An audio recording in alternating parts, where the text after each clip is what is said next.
O tema dessa primeira palestra que nós vamos ter nessa noite vai girar em torno do objetivo, do propósito da educação. Eu vou tentar responder aqui uma pergunta bem simples e que gira em torno disso. Se nós não entendemos o que é esse objetivo da educação, qual é o seu propósito, nós não vamos entender absolutamente nada. Nós vamos nos dar por satisfeitos da maneira que nós estamos. Nós não vamos influenciar absolutamente ninguém. Então a primeira pergunta é: qual que é de fato o propósito da educação?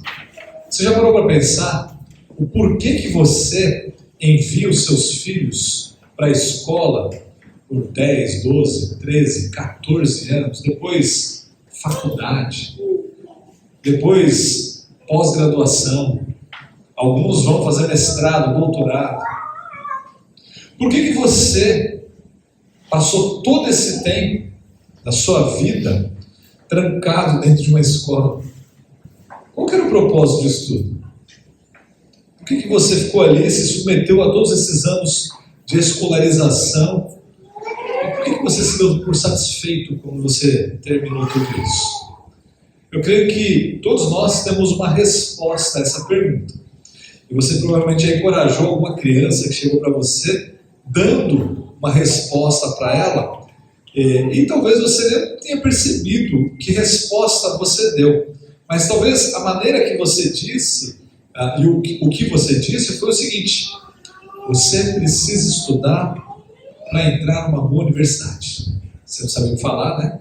Então você falou isso para a criança. Ou então você falou assim: você precisa estudar para ser alguém na vida. E aí você falou: tá vendo? Olha o seu pai, olha o seu avô, olha, é alguém na vida. E criança não é ninguém na vida, né?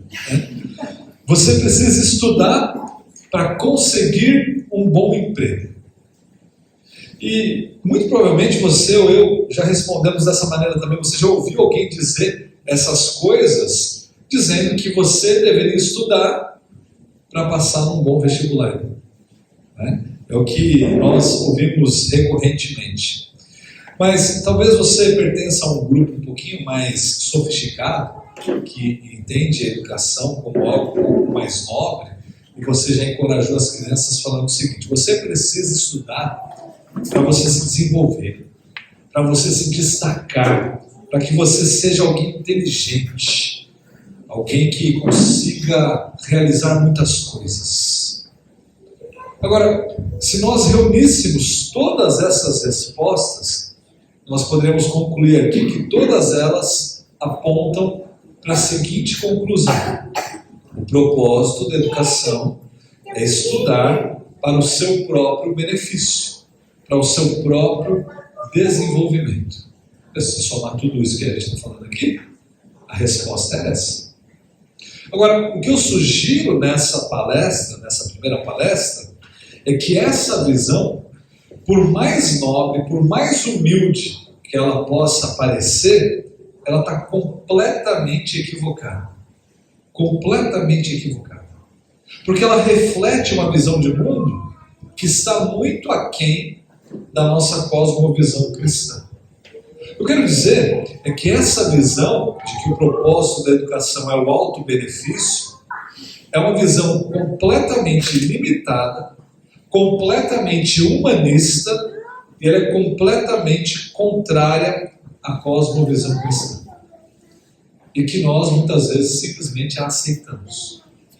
E não há dúvidas que o nosso sistema educacional brasileiro é horrível, que a educação pública não te ensina nada que preste, que na sua grande maioria o ensino privado também são baseado e ele regido, aliás, por princípios e valores que são completamente humanistas e seculares.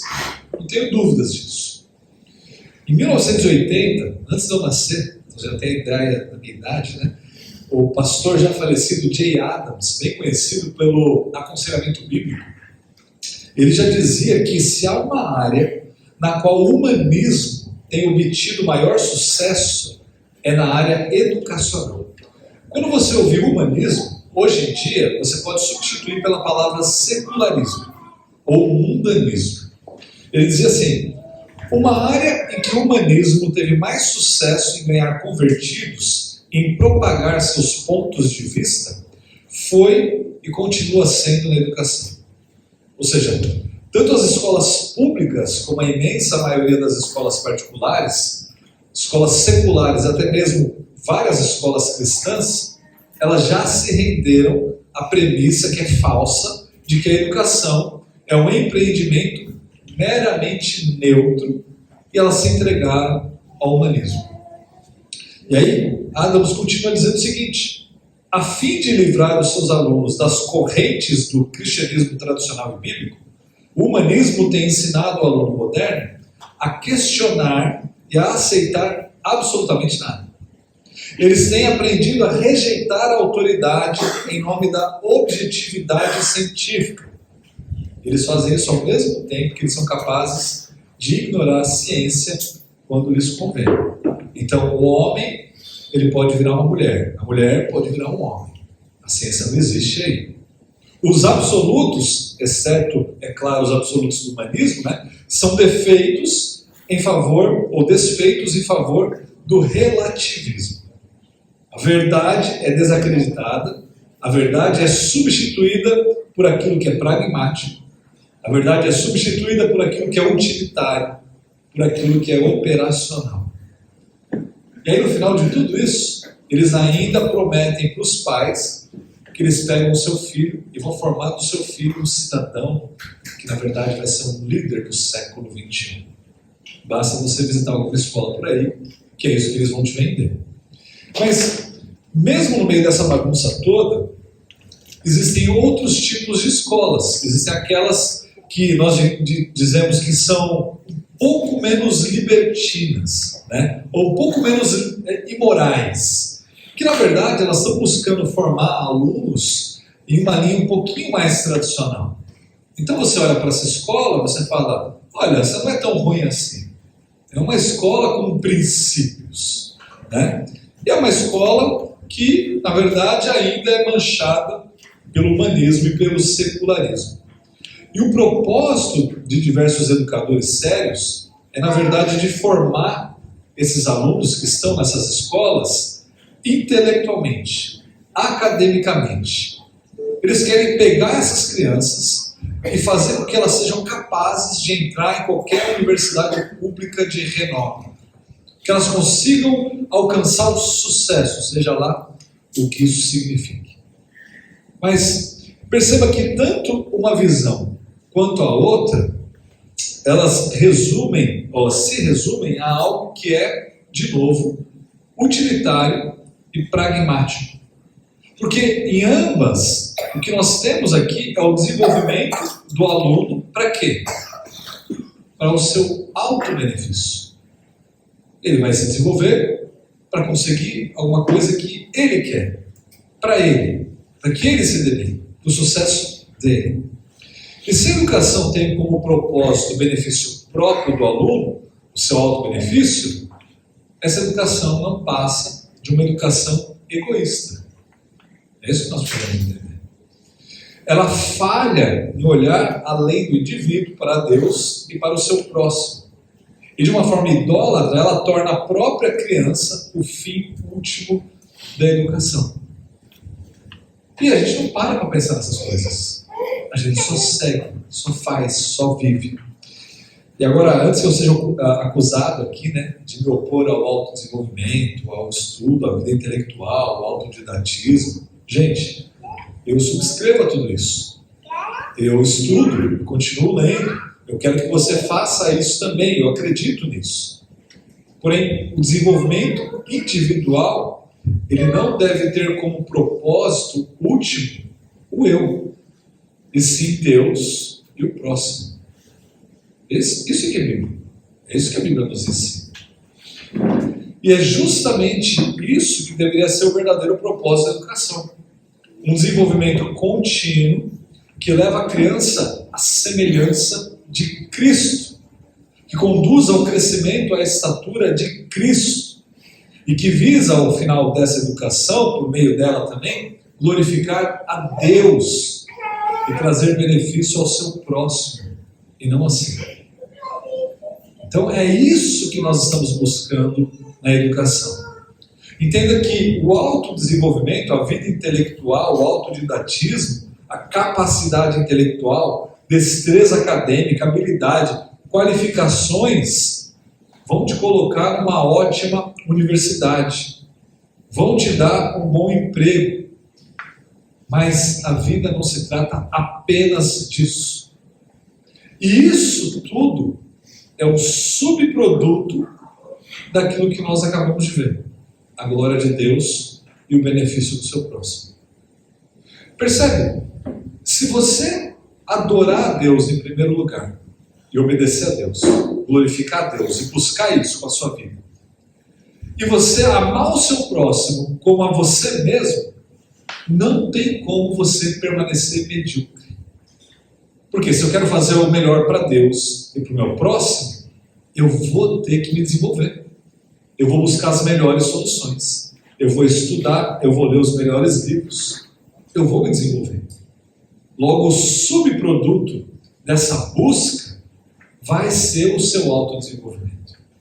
Então, o propósito da educação cristã é o direcionamento do processo do desenvolvimento humano em direção ao objetivo divino para o homem. E qual que é esse objetivo divino? É a piedade de caráter e de ação.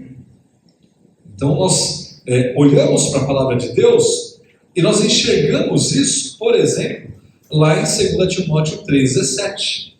Por quê? Paulo diz assim, que eu estou aqui acrescentando, essas primeiras palavras, o aluno ele deve se desenvolver a fim de que o homem de Deus seja o quê? Perfeito e perfeitamente habilitado para toda boa obra. Ou seja, todo esse propósito, todo esse empreendimento, ele tem um objetivo único. E ele se resume a esse objetivo único, a glória de Deus. Em 1 Coríntios 10, 31, todo mundo sabe esse versículo. Nós somos ordenados a fazer o que para a glória de Deus? Tudo. Quer comais, amém, Quer bebais, façais tudo para a glória de Deus. E esse tudo envolve a educação. O estudo e o ensino fazem parte desse dever que devem ser realizados para a glória de Deus. Ou seja, tudo que nós fazemos deve ser realizado de maneira que o esplendor de Deus brilhe por meio das nossas ações. E que todo o crédito que nós recebemos seja dado somente a Deus. Mas nós só podemos glorificar a Deus e fazer aquilo que Deus nos ordena quando nós cumprimos de maneira apropriada o papel que Deus nos deu. E se nós resumirmos isso, nós podemos resumir em duas ordens, em dois mandatos, por assim dizer. O mandato criacional e o mandato redentivo. Lá em Gênesis, capítulo 1, versículo 28, nós temos o mandato criacional, que diz assim: E Deus os abençoou e lhes disse: Sede fecundos, multiplicai-vos, enchei a terra e sujeitai-a, dominai sobre os peixes do mar, sobre as aves dos céus e sobre todo animal que rasteja pela terra. Então o que nós vemos aqui é que na criação, Deus deu a Adão, representante de toda a raça humana, e também a sua posteridade, responsabilidades e também privilégios. E aos seres humanos foram dadas as responsabilidades do quê? Encher a terra, ou seja, serem fecundos, e de sujeitar a terra, de dominar sobre ela, dominar sobre os seus animais. E de uma forma aqui bem prática, seria o que nós poderíamos dizer assim: promover instituições humanas ou criar instituições humanas, sociais, políticas, a família, e nutrir as ciências e as outras atividades de domínio para a glória de Deus. Fazer tudo. Esse domínio é um controle, é ter destreza, é você dominar, controlar essas coisas, exercer uma mordomia. É você ter cuidado, é você preservar, é você administrar esse mundo criado. Tudo isso para a glória de Deus. Em termos claros, nós podemos dizer o seguinte: um dos grandes propósitos da educação do ser humano deve ser de ensiná-lo a dominar, a administrar, a controlar, a exercer domínio sobre toda a criação de maneira que traga honra e glória a Deus. E isso só pode ser feito onde? Ou como? Por meio da educação. Seja ela uma educação domiciliar, seja ela feita por meio de escolas. E para que isso seja realizado, nós precisamos entender o nosso papel, a nossa responsabilidade e como nós devemos nos relacionar com os outros seres humanos, com o ambiente onde nós vivemos, com os animais que convivem conosco. Não estou aqui fazendo propaganda do Greenpeace, nada disso, mas a nós cabe o papel de mordomia, de nós termos esse cuidado, de administrar aquilo que Deus colocou debaixo do nosso domínio. E por conta desse mandato criacional, tudo que existe, absolutamente tudo, é palco de estudo e que deve ser estudado e promovido dentro da educação. Ou seja, quando nós estamos estudando matemática, língua portuguesa, latim, astrologia, qualquer coisa, astronomia, culinária, tudo que foi criado está debaixo do domínio que o homem deve exercer. Então cabe a nós dominar tudo isso, descobrir, entender e se maravilhar com essa imensa criação de Deus. Mas nós sabemos também que nem tudo é mil maravilhas, né? Pouco depois desse mandato, nós temos em Gênesis 3, o pecado entrando no mundo e afetando toda a raça humana, toda a criação. E o pecado, então, ele devasta, ele causa manchas muito profundas e ele deixa marcas. J. Adams diz que ao invés de sujeitar a terra, a regra, então, tornou-se o homem ser sujeito a ela. Ou seja, o homem ele perdeu a habilidade, a capacidade de formar famílias, negócios ou as estruturas sociais sem que houvesse erro. Ele começa a falhar, ele começa a errar. As dificuldades começam a surgir, as dores de cabeça e outros problemas vão surgindo e aparecendo constantemente. Então o mandato criacional ele continua, porém ele está debaixo agora de problemas causados pelo pecado, onde o homem habitava e vivia servindo a Deus, glorificando a Deus no seu dia a dia, cumprindo com as suas responsabilidades. Agora ele encontra o pecado, ele precisa encarar a vida com o pecado. O homem ele tenta viver não mais para Deus, mas ele começa a tentar viver para si. Então a terra ela passa a produzir cardos e abrolhos, e a partir do suor do rosto do homem, a palavra de Deus diz que ele deveria extrair do fruto do seu trabalho. Além disso, nós temos o quê? Guerras e conquistas que começam a caracterizar a propagação da raça humana ao redor do mundo. Nós temos aí o homem tentando dominar a terra, e na verdade ele passa de dominar a terra para abusar da terra. Ele não consegue mais simplesmente ver que ele deve exercer o domínio. Ele precisa extrair tudo, acabar com tudo. O homem começa a esgotá-la, a mal utilizá-la. Ele começa a criar problemas que nós enfrentamos hoje em dia, que são comuns a todos nós. Poluição e qualquer outra coisa ruim, tudo como fruto de pecado. E assim, todo o esforço humano, bem como toda a instituição e toda a ação humana, passaram a serem manchadas por esse pecado. O resultado do pecado, como todos nós sabemos, é o quê? A morte. É morte, é separação de Deus. Ou seja, aquilo que o homem realizava para a glória de Deus, passou a ser realizado para si. Passou a ter um caráter que é desprezível, um caráter sem valor, centrado no próprio homem. Uma extensão que vai apenas até a sua própria existência. Um significado que é limitado ao eu. Eu. O que isso vai me beneficiar? O homem só olha para o seu próprio umbigo. E aí nós temos aquilo que nós estamos vendo, o problema da educação. Ou como coloca o autor de Eclesiastes, tudo se tornou o quê? Vaidade. Onde havia significado em todas as tarefas humanas, por estar ali cumprindo o mandato criacional de Deus, depois do pecado houve apenas vaidade, futilidade. Porque o significado das coisas não pode ser encontrado no homem. E essa é a razão do porquê toda educação que deixa Deus de fora é pura bobagem. Não serve para absolutamente nada. A vida tem sentido e a vida tem significado sempre em relação a Deus.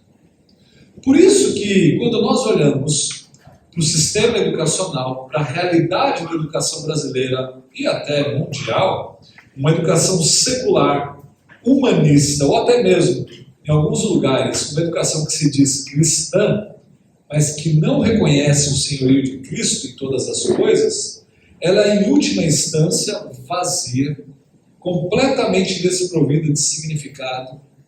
Eu diria que ela é pura vaidade, ou seja, ela não serve para nada. E o resultado desse tipo de educação vai ser a adoração, sempre a adoração, não de Deus, mas do próprio homem, no lugar de Deus. Por isso o mandato, que é o segundo mandato, nos é necessário, que é o mandato redentivo. E esse mandato ele foi dado pelo próprio Deus, mais uma vez, agora na pessoa de Cristo, quando ele declara em Mateus 11:28, vinde a mim, todos os que estáis cansados e sobrecarregados, e eu vos aliviarei. Um dos problemas mais comuns que o ser humano vive hoje em dia é o problema da compartimentalização, palavrão, né? É você separar tudo em caixinhas. Nós vivemos como se parte da nossa vida fosse totalmente ou completamente desconexa das outras partes. Então por mais que nós venhamos dar atenção a todas as partes, né, fica claro para todos nós que algumas áreas da nossa vida são prioridades, ou é uma prioridade em detrimento das outras. E para o cristão, toda a vida, ou a vida como um todo, ela deve ser vivida para a glória de Deus. A gente já citou aqui, 1 Coríntios 10:31. Isso significa que a educação cristã é uma educação que deve treinar os seus alunos, os nossos filhos, objetivando uma mudança pessoal, mas completa, e não apenas voltada para fatos e testes e provas, ou a vida intelectual. Mas é uma mudança que engloba a questão moral, que engloba a questão física, que engloba a questão social e espiritual. E essa mudança, em última instância, é uma mudança que vai levar o aluno à semelhança de Cristo. Adianta de alguma coisa você falar para mim, eu quero colocar meu filho em determinada escola. Eu passei aqui com o Emerson na frente de 2 escolas gigantescas aqui, uma delas bem bonitas. E aí ele me falou a matrícula, a mensalidade de uma delas, o valor salgadinho, né? E você fala, eu quero pôr meu filho lá. Para quê? Vai lá e pergunta para a pessoa que apresenta essa escola qual que vai ser o resultado final quando o seu filho sair daquela escola. Qual é a resposta que você espera que vai receber? O filho vai sair daqui mais parecido com Cristo? Provavelmente vai falar, seu filho vai entrar, qual que é a faculdade federal que você mais gosta? Essa faculdade. Isso aí deveria dar até arrepio, né? Porque o que isso significa? Por isso, Jesus, ele pôde dizer assim, ó, vinde a mim todos que estáis cansados e sobrecarregados. Sabe por quê? Porque ele é mestre. Ele carrega o jugo leve e a sua ajuda é que nos faz poder carregar. Adams, ele salienta que esse comando, ele vai além da própria conclusão que Jesus está dando aqui sobre salvação. O ponto é que Jesus, ele está fazendo aqui, é dar um chamado, aquilo que nós chamamos na igreja de discipulado, o que engloba não apenas a salvação da alma, como também o treinamento da alma. Então, como o próprio Senhor Jesus diz, nós devemos tomar o jugo e aprender dele. E aí, então, nós acharemos descanso para a nossa alma. E esse descanso, esse chamado, na verdade, é um descanso genuíno. Esse chamado não é um descanso, ou um chamado à ociosidade, um chamado à preguiça, um chamado à inatividade, à falta de estudo, um chamado ao descanso.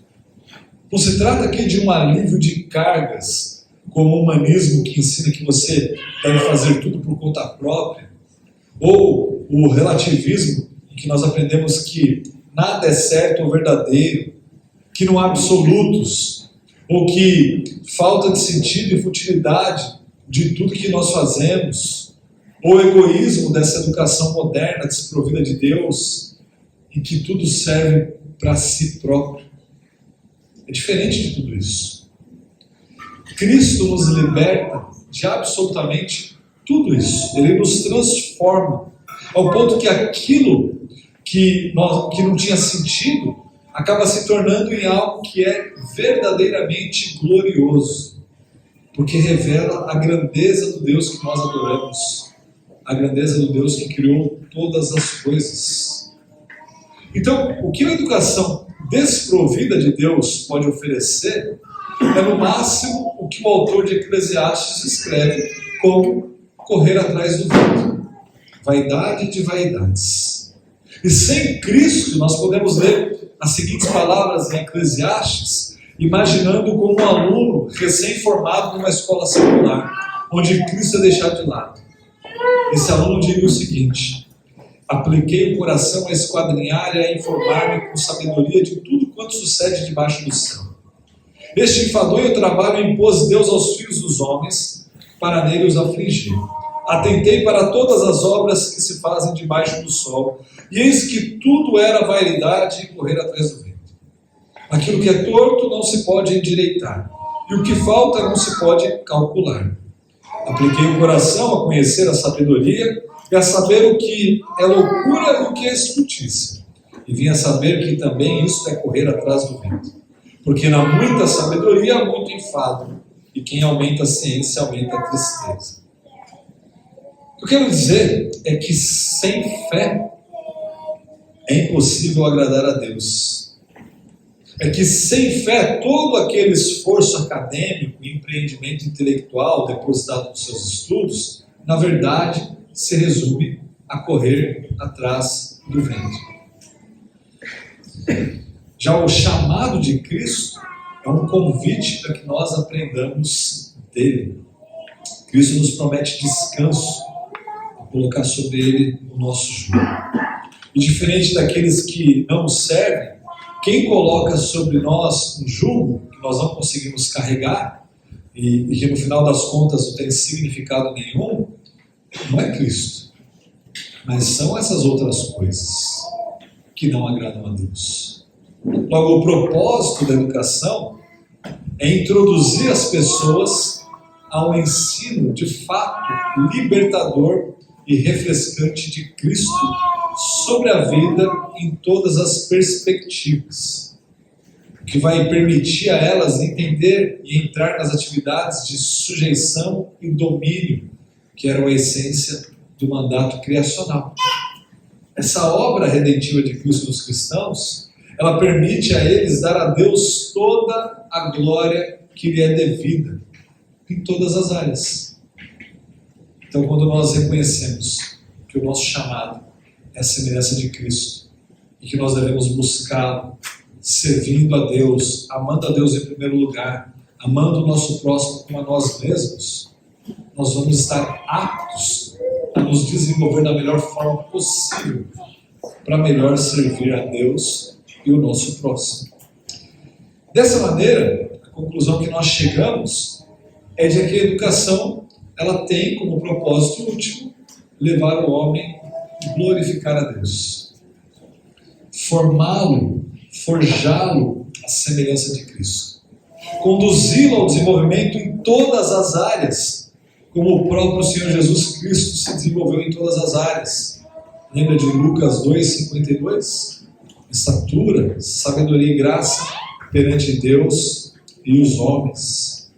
O que significa que tudo aquilo que o aluno fará deverá ser em benefício do seu próximo, visando a glória de Deus. E que, em última análise, tanto o emprego quanto o seu desenvolvimento e tudo mais, absolutamente tudo mais, serão subprodutos desse propósito último, que é a glória de Deus. Se nós invertermos essa conta, ela nunca vai dar certo. Você pode até achar que as coisas estão caminhando bem, até que seu filho talvez se forme e vá para a bendita Universidade Federal que você tanto quer. Agora a pergunta é como que ele vai sair de lá? Vai sair como você o colocou lá? Irmãos, que as palavras de Cristo registradas lá em Lucas 6,40 possam nos servir de base para a nossa tomada de decisão quanto ao tipo de educação que nós queremos submeter os nossos filhos e promover na nossa vida e na vida dos nossos filhos. Portanto, a gente precisa lembrar do seguinte: quando todo o processo educacional tiver acabado, quando o seu filho tiver já se formado, ele se tornará mais parecido com o seu mestre. Pare e pense nisso. Quem que é o mestre dos seus filhos? Nós sabemos que as crianças são seres que imitam. Você como pai, você como mãe, sabe muito bem que o seu filho te imita em todos os momentos. Lá em casa eu tenho 3 meninas e um menino. A mais velha tem 6 anos. Pode imaginar o caos. E você sabe, né? Eu e minha esposa nos casamos, começamos a ter os filhos. Na minha família eu tenho um irmão, meu pai, então minha mãe era a única mulher da casa. Qual que é o tipo de linguajar que nós temos em casa? Linguajar de homem. Só que eu comecei a ter filhas. E aí eu começo a usar o meu linguajar de homem com as minhas filhas. Adivinha só? Elas começam a me imitar. E aí elas encontram alguém na igreja, ela toda fofinha, e alguém vai falar com ela, ela vira para a pessoa e fala: sai fora, meu! E aí eu chego em casa e minha esposa vem me dar uma bronca. Por que você fala desse jeito, não sei o quê? Eu falo brincando, e as minhas filhas estão me imitando. Aí eu sento em determinado local no sofá lá de casa. Adivinha onde que elas gostam de sentar? No mesmo local. Meu tio me falou uma vez que, a minha tia na verdade, falou assim: olha, eu não entendo por que a sua prima pega e joga a toalha sempre lá no sofá. Aí ela falou que um dia ela estava lá no sofá, e aí o marido, meu tio, saiu do banheiro, e adivinha só onde que ele pôs a toalha? No mesmo lugar do sofá. Aprendeu, tia? Por quê? Nós somos assim. Os nossos filhos são assim. Eles imitam. E eles imitam o mestre. Então, quando tudo isso estiver acabado, quando seu filho tiver se formado, ele vai ser parecido com o seu mestre. Quem foi o mestre do seu filho? Cristo? Alguém que espelhava Cristo? Ou simplesmente uma pessoa bem intencionada? Talvez não tão bem intencionada assim. Que o mestre dos nossos filhos seja o nosso Senhor Jesus Cristo. Que nós possamos criar os nossos filhos para a honra e glória de Deus, para o benefício do próximo. Lembrando que esse é o propósito não só da educação, como também de toda a nossa vida. Amém? Vamos orar? Santo Deus, pedimos ao Pai, ajude-nos nesse tempo que teremos hoje e amanhã, para que possamos refletir sobre essas verdades. Que o Senhor, Deus, possa nos incomodar, que saímos daqui dispostos a mudar, a nos esforçar para que possamos fazer alguma coisa acontecer, para que a realidade do nosso país e também das nossas crianças, dos nossos filhos, seja mudada ao ponto de que vidas sejam transformadas, que crianças sejam ensinadas à semelhança de Cristo, que comunidades sejam completamente chacoalhadas e mudadas e que o Evangelho permeie tudo isso.